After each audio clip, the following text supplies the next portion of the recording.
আজকে আমি করব ফিশ বল।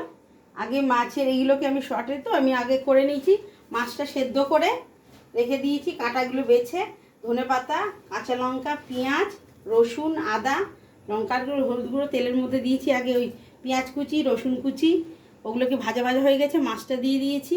মাছটা দেওয়ার পরে তোমার লঙ্কার গুঁড়ো, হলুদ গুঁড়ো আর ধনের গুঁড়ো দিয়েছি, দিয়ে নাবার আগে ধনে পাতাটা দিয়ে কষিয়ে নাবিয়ে রেখেছি।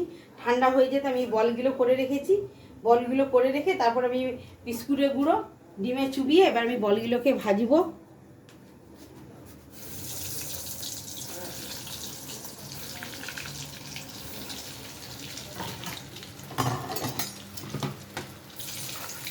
বলগুলো আমার তেলটা গরম হয়ে গেছে, আমি বলগুলো দিয়ে দিচ্ছি তেলের মধ্যে।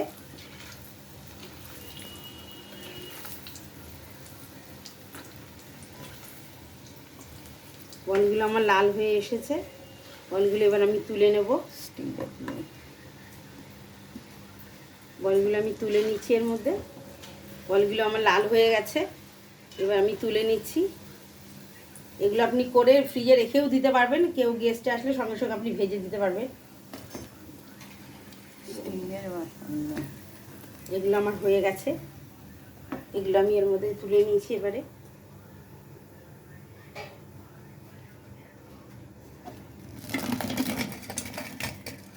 আমার বলগুলো হয়ে গেছে,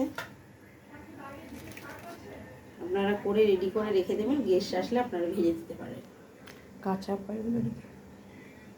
কাঁচাই করে আপনারা ফ্রিজে রেখে দেবেন, কাঁচা করে ফ্রিজে রেখে দেবেন, আপনারা গেস্ট আসলে গরম গরম ভেজে দিতে পারবে।